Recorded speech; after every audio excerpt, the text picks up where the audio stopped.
सांगा, महाराष्ट्राचा सर्वसाधारण आकार कशा प्रकारचा आहे? त्रिकोणाकृती. बरोबर. दक्षिण महाराष्ट्रातील कोणता जिल्हा अतिपूरग्रस्त जिल्हा आहे? सांगली.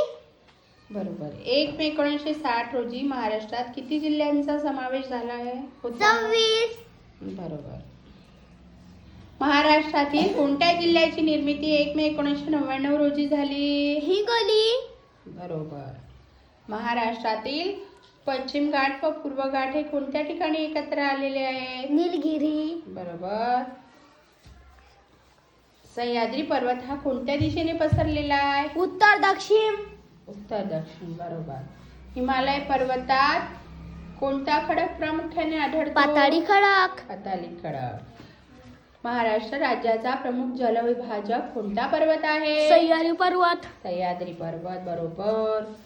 महाराष्ट्रात दख्खन पठारावर भूगर्भ जलसंपदा अल्प प्रमाणात आहे. याचे कारण अच्छिद्र. ते अच्छिद्र आहे तेथे.